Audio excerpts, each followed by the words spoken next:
So, dear Dhamma practitioners, this is our ongoing meditation session. So, be comfortable yourself and relax your body. So, once we get connected with the network, we're ready to start the session for today.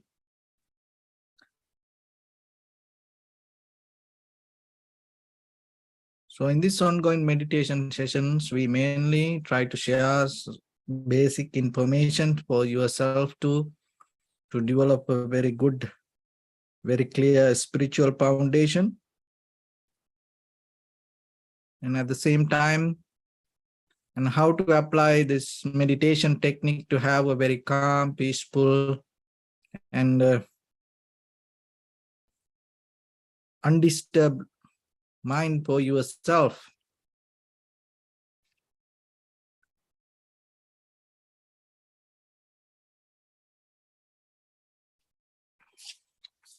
So let me get connected with the other network and then we're ready to start the session for today.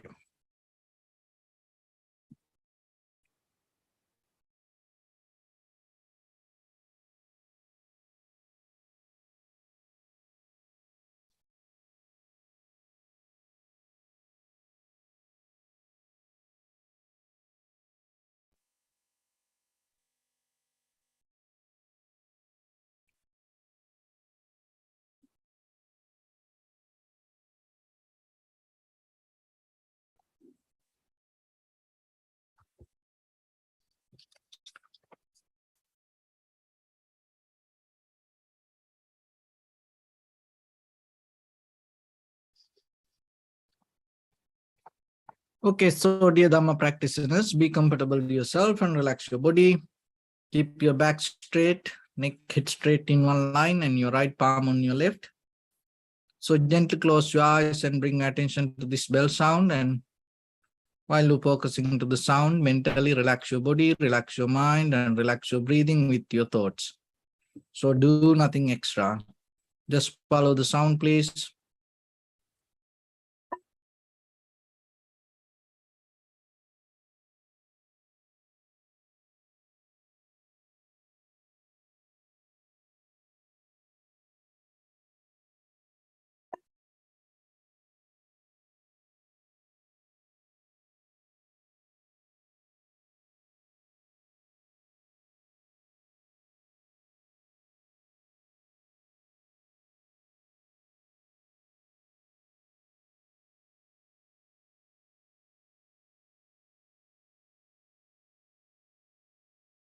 Namo tassa bhagavato arahato samma sambuddhassa. Namo tassa bhagavato arahato samma sambuddhassa. Namo tassa bhagavato arahato samma sambuddhassa. Homage to the Blessed One, the Exalted One, the fully enlightened One. So, dear Dhamma practitioners, in these ongoing meditation sessions, we mainly try to share some basic information for yourself to practice and develop a very clear, good, organic, authentic spiritual foundation. Because when it comes to this spiritual path, most of the time we collect ideas. So this collecting ideas, collecting information will help you to develop your intellectual knowledge. But when it comes to that, the reality of our life, that intellectual knowledge doesn't work. The end of the day, even just imagine, end of the day, that what belongs to us. It's not what we know. It's not that whatever that we collected as information. The end of the day, it's going to be more important what we experience. Because that out of the experience, there is something that you gain, that wisdom or that understanding is going to be more resonate with you, and it's going to help for you to reproduce your bodily, verbally, mentally action with the higher version. That's the important thing. When there is no help to reproduce your action, so that knowledge doesn't work. So that's why most of time that what we collect, what we know is not allow us to that transform our bodily, verbally, mentally actions. So we're going to be the same, our bodily, verbally, mentally actions going to be the same, but our intellectual knowledge become more higher, higher, higher. So, but when it comes to the meditation, we take a different avenue, we take a different path to access to this transformation. So we go towards our mind, our inner experience, rather than outside informations or the outside object or the environment. So when you go inward, that you start to recognize this. The mind is the forerunner, mind is the base. The mind is the epicenter of this all. The mind is your world. So that is where you are capable to understand how things happen inside you, how you experience things, and why you experience that. This is something, remember this, and try to slowly catch it, and then by the time reflect on it and try to go deeper and understand it. Until you come to know something, it is not belong to you. Until you come to know something, that whatever, it can be there. But if you don't know about it, it's not for you. Just imagine this cup can be in front of you. But if you don't know that why this cup is like this and why this handle like this, and for what you can use this cup not going to become a cup for you. So everything the same. So in day-to-day life, even our human life, that as human beings who we are, if you don't know the very capacity or the meaning of the human being, maybe you have a body, you have experience, you have a life, but you are not going to become a human being for you. So that's why in day-to-day life, when you know the value of mind, you are capable to understand how to use it and why you experience this. If you don't know that, then it doesn't work for you. So the enlightenment the same, the liberation the same. It can be there, freedom the same. Calmness, happiness, tranquility state, it's going to be there with you. But if you don't know, if you don't recognize it, how it's going to come and, and try to introduce itself? Do you think that there's something going to hit you like a thunderbolt and say, oh, this is my happiness? It's not like that. So it is there, but how you can find it, how you shape your life, that's how you're going to experience it. So then when it comes to the meditation, we understand this is a path to purify our mind. So then that's mean the mind is the main place for this life. So you have to look into. So then when a situation comes, are you start to look into the outside situation, or first you start to look into your condition of the mind? When you're going to react to something, when you get disturbed, sad, worry, disappointed, unhappy, are you going to look into the outside or are you going to start to look into your inside? So then remember, the very key point in this enlightenment path, for anything even, your recognition. Because if you don't recognize, it is invalid for you. So it's going to be for you, going to be there for you, going to be there with you once you recognize anything same. Just imagine you have the husband or the wife or the partner or the children or the parents or the friends. If you don't recognize your wife as your wife, what will happen? If you don't recognize your husband as your husband, what will happen? If you don't recognize your child as your child, if you don't recognize your parents as your parents, if you don't recognize your partner or the friends as friends or the partner, if you don't recognize another human being as a human being, if you don't recognize animal as an animal, if you don't recognize the tree as the tree, if you don't recognize the sun or the moon or the clouds as it is, what will happen to you? Out of that, your perception, you bring a different interpretation. So in that very level, your experience, your understanding, your moment of being going to be wrong. So if the moment is going to be wrong, how about the next moment?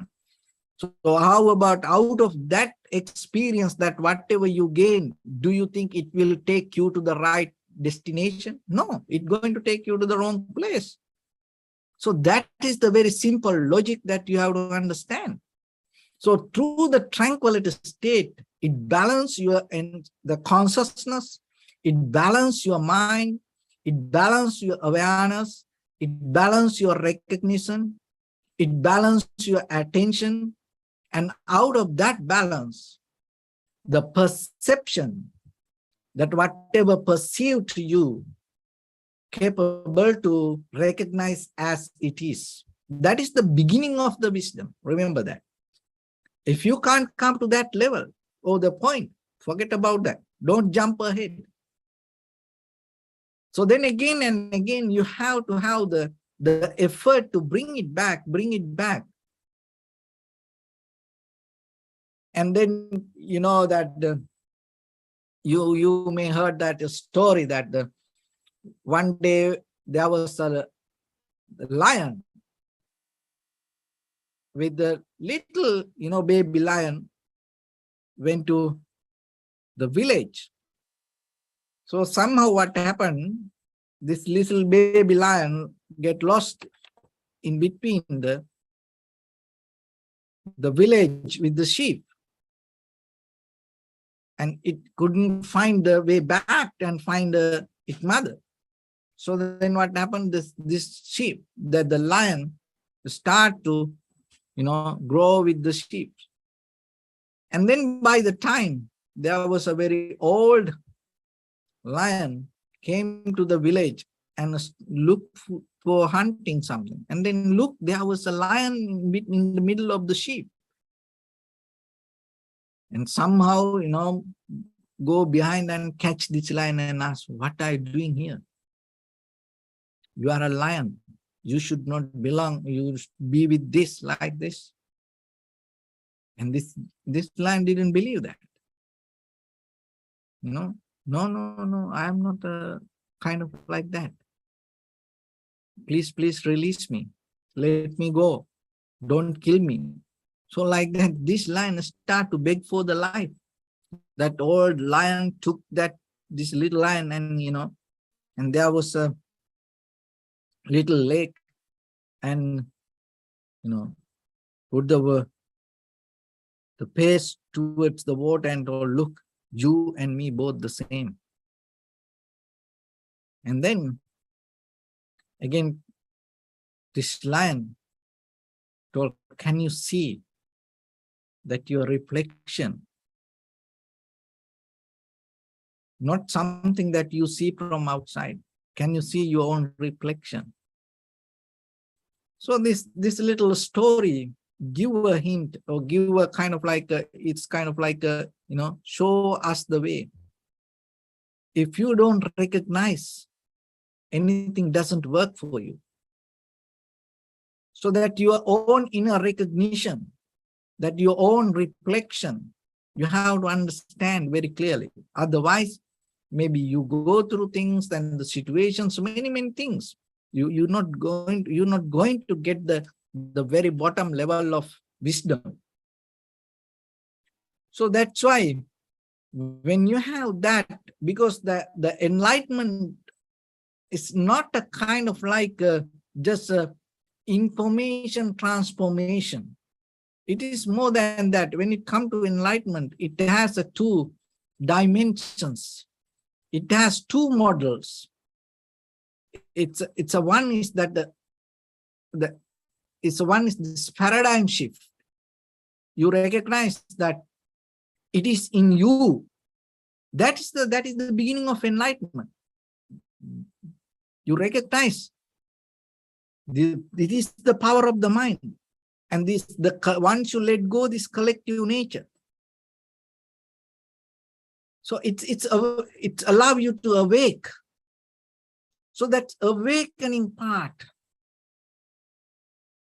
release you from aging and this all the science and the techniques and the methods, and it release you from the body, it release you from the time, it release you from the comparison, it release you from this dependent nature, it release you from this holding nature, it release you from the patterns, the memory, habits. So that is one part of the enlightenment. It is a inner liberation that no one can see it. It's just experience. So once you know, this is all my mind. This is all thoughts. There's nothing else. Happiness or the sadness, worry or the joy, pain or the pleasure, this all depend on according to the condition of my mind. Once you know that, it shifts that your awareness. So then anymore, it's not going to hold you to this dualistic mind. You become free from that all. And that is a gift for you. So then anymore, you not belong to this condition and conventional life. Anymore, your mind not belong to this preconditioned thoughts or the mind or the patterns. You become free from that. So that is one. It start the beginning of that is your own inner recognition. Remember, not outside validations, not your judgment regarding that outside things or the people or the situations, not what you know about the outside things, not your intellectual or collective wisdom or the nature regarding other things related to the details. It's all about recognition of your inside. So it gives that paradigm shift. You shift to different level from inside. No one can see. No one can recognize that. It happened to you. No one will understand that. It's a deeper inner transformation. But the thing is this, then how this in the world, that when for the enlightenment or the liberation or this spiritual path, there is some validation. So other aspect, other model of the enlightenment is this ethical manifestation. So the ethically, once that inside shift happens, this is the different, okay? So now we try to be good. Now we try to do good. Now we try to be right. Now we try to make everything balance, and now we try to make be nice. So that is something. So when it comes to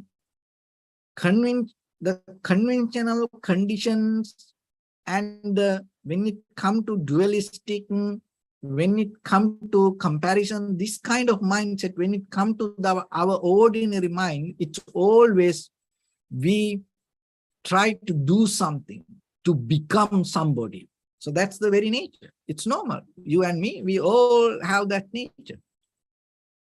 But what happened when the paradigm shift come to you, that when the awakened mind happened to you, and once you recognize this old mind, the way you respond to your inner mind going to change. And as a result of that, what happened, that your bodily, verbally, and mentally actions start to shift.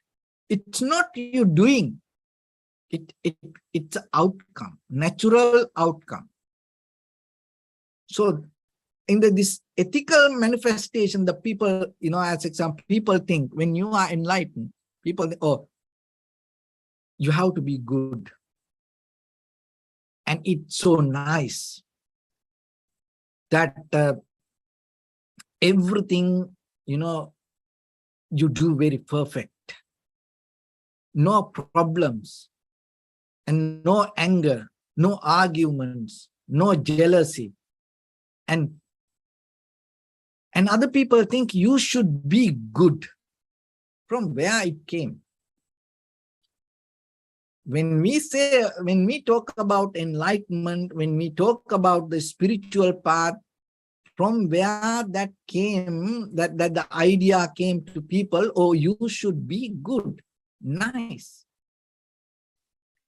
The very reason is, what happens that we disconnect, that it's kind of like we kind of like unbalance the situation and the character, because people knew the very quality of the enlightened person. So now what happens, before the transformation happens, before you know this mechanism, you start to expect from a person, oh, you should be like this. But it is completely different method. When you have expectations regarding somebody should be good, that itself disconnect from the idea of meaning of liberation or the transformation or the paradigm shift. So what happened to us? Now we know, oh, I'm a monk, and you practice meditation, or then in front of other people, we have to be good. Then you're done. You disconnect, in that very moment, you get out of the system. You can't move forward. You're not going to get anything. So that is a very, the very sharp point that you have to understand in day-to-day life. Because to be good, be nice, and to do right, we always have this inner argument, that we always have our inner judgment. And you know what happened? When you have that, when you're having that, in that very moment, you disconnect to see or recognize the very behavior of the mind. When you try to become good, when you try to be nice, when you try to do good, when you try to do right, what in that very moment, that when you have the effort to do, in that very moment, you disconnect from your own inner mind to see and recognize it. So that's why when you come to sitting, the sitting giving you a very secure, safe environment for you to get out of this doing and trying to be, so that kind of thing. So no one expect anything from when it come to your sitting. And even yourself, you have no desire to become anybody once you come to sitting. So that balance, that detachment you should have in the beginning. As a beginner to any advanced level of practice, always remember the very meaning of sitting. You have to have that inner balance. So because once you have it, it's kind of like the seed putting into the right soil. And then you recognize, because if it is in the wrong place, it doesn't grow. And I didn't know that much, and recently I start to do some planting in that our new place. And now I watering some, plant little by little. So when I watering, I observe there are some places, that tree, this, same age, same kind of trees, but there are some places it grow very well. I put the same amount of water. And I reflect on that, and I start to observe and see that when you put it in the right place, the effort that you need to put is going to become very less. So otherwise, you can help for that tree to grow, but you have to put some extra effort. So the same thing, when you put the attention to the right place, and when you come to the right mindset inside you with the posture, the sitting, and the inner effort that you should need to put regarding that, your awareness going to become more or less. And that bring the deeper satisfaction and the comfort, trust, to go more deeper, because to go into deeper, to observe and recognize, you need more energy. If you are physically weak, mentally weak, you can't do that. So that's why when it comes to the meditation, remember that while you have the strength, you should develop it and master the right technique when it comes to especially vipassana, this critical analytical mindset. To have that, you're not going to have it every day, so then by the time before it going to fade away, before it become weak, your mind and the body become weak, try to get into the right place. So this ethical manifestation, so that's why the people now expect, when you practice meditation or when you enlighten, you should be good. But the reality is, it is not being good. When now we have to connect these two models together. So what happened is, when the paradigm shift happened, when you recognize this, everything is mind, that awakening state start to give a deeper clarity regarding the mind. So once you have the mind as a epicenter, you have the clarity out of that mental effort, that whatever the bodily, verbally, mentally actions happen, there's nothing go wrong. There's nothing go wrong. Even things go wrong, you know that, and you can handle it, and you can balance it, and you can bear it. There's no resistance inside you. So that is why once you have that, for the outside world, it's going to become so comfortable, peaceful, perfect. And there's no kind of like a resistance with the outside things. You always find the balance, You have this flexibility inside you with your bodily, verbally, mentally actions. It makes other people comfortable. So then, remember in your life, it's nothing to do with other people. Don't try to have a lifestyle and don't try to put your energy, don't waste your time to be good. Because then deeper what happened when you try to be good, by the time you disconnect that, the disconnection going to become so strong. Then by the time you get tired, you become so unhappy. So that's why when you try to be nice, most of time out of that, you get disturbed. You become mad, you get sad, worried. That's why even when it comes to the, in the beginning of that, kind of like the first relationship, with the people, when you engage, and what happened, we try to be nice, we try to be good, but it doesn't work in life.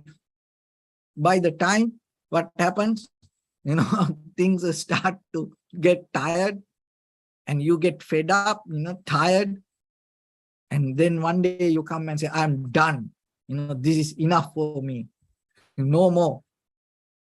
How it come? Because you keep trying inside. So that's why it's nothing, we can't say don't be good or don't be right. We can't say that in the very, in according to this conventional human fundamental ethics.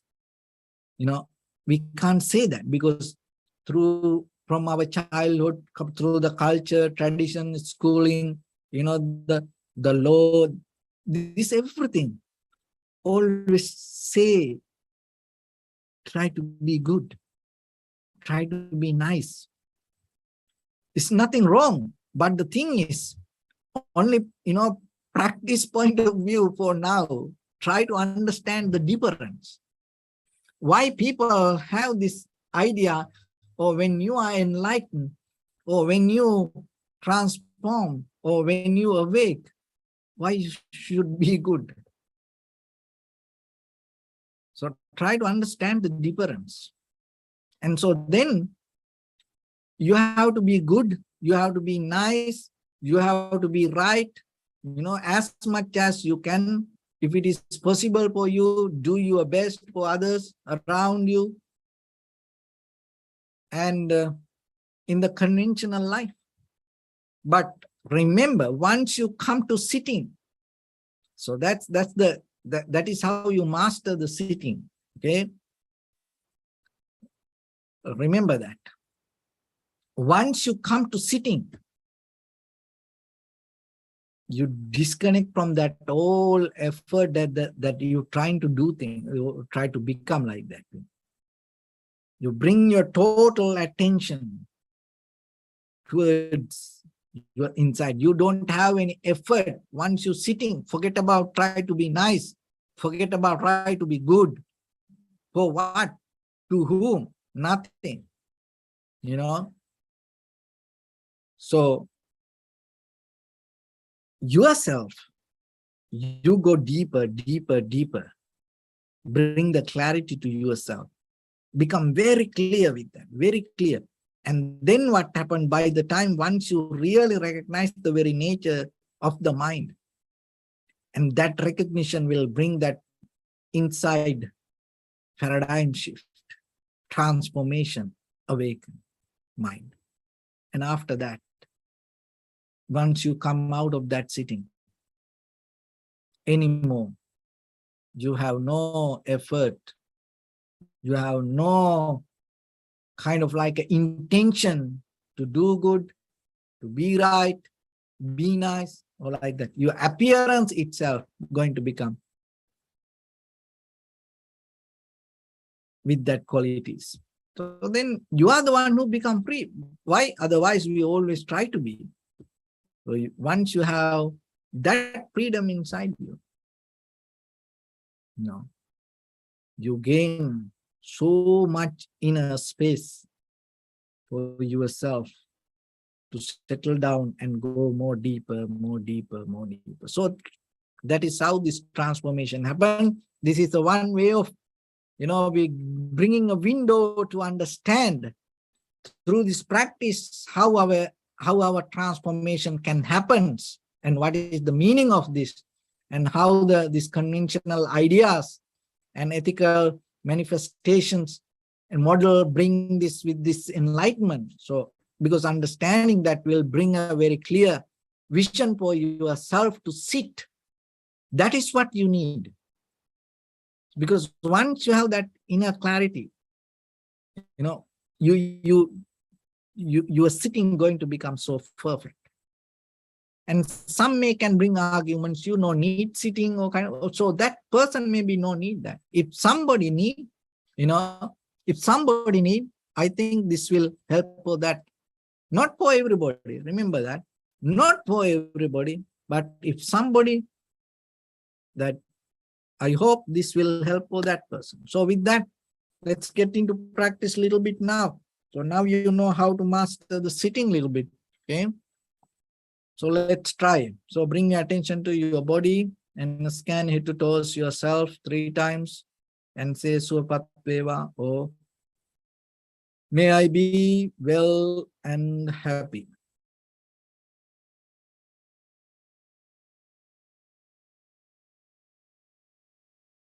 Take a moment and think. We gathered here in this moment to practice this ancient meditation technique. All the Buddhas, all the enlightened masters followed this path and achieved wisdom. So we also gathered here to accumulate that knowledge. In this moment with this sitting, may my body become more comfortable, may my breath be more smooth, may no difficulties come to me, may all the success come to me. Also think for a moment. This is the last moment we're spending in this very lifetime, and detach your mind from all your past memories and as well as any kind of future thoughts. Just try to remain in the present moment, observing the sensation of your inhalations and exhalation. And once you settle down with your mind, start to observe deeper inside the very behavior and the nature of the experiencer. So in the beginning, deeply and gently, breathe in, breathe out 3 times and find the sensation, please.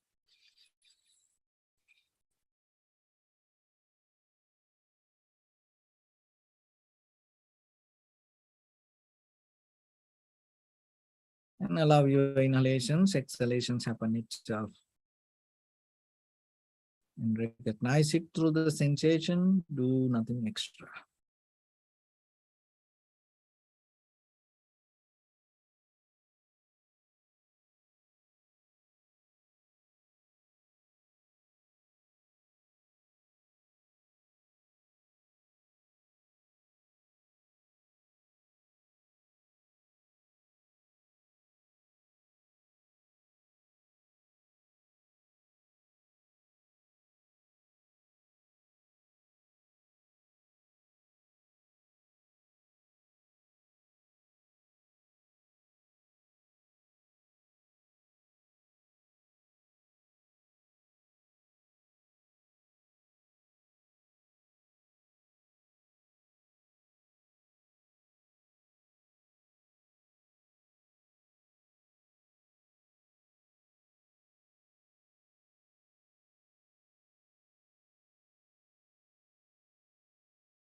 So bring attention to your body, please, and observe your posture.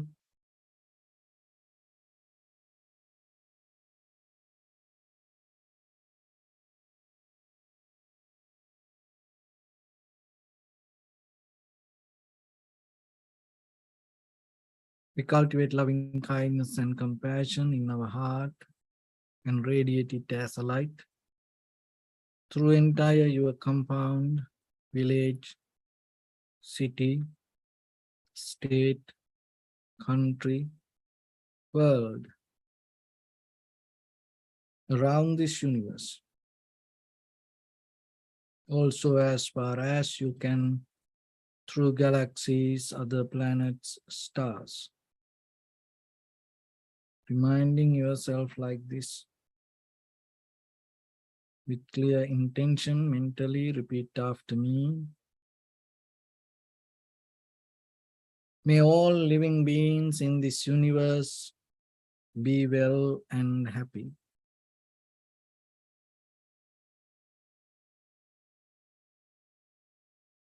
May everyone be happy and safe, and may their hearts be filled with joy.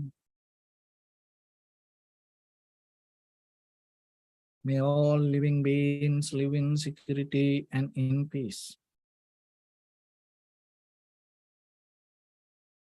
Beings who are frail or strong, tall or short, big or small, visible or not visible, near or far away, already born or yet to be born.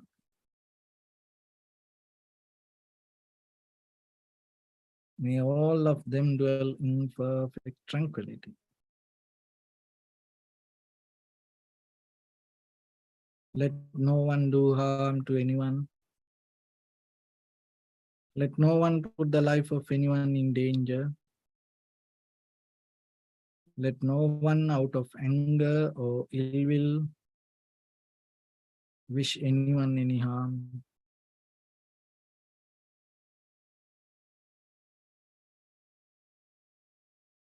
Expand the loving kindness and compassion beginning from your heart forward. Visualize yourself and send it as a light.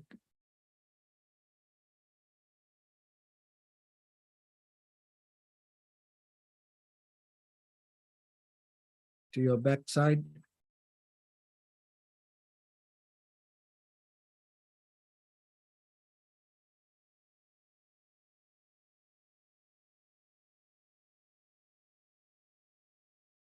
To your left side.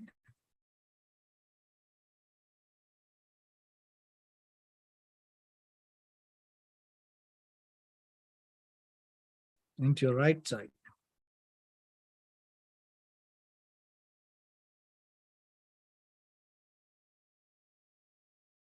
Downward.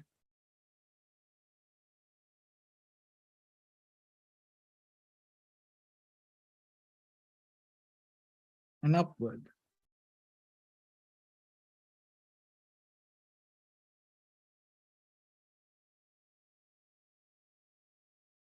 To all six directions at once, like the moon, the sun, spread the light, spread the energy, without any condition, without any limitation, without any resistance or without any judgment. Let your heart to shine with the loving kindness and compassion from the bottom of it, with the maximum effort to the highest, wishing yourself, may all living beings in this universe be well and happy.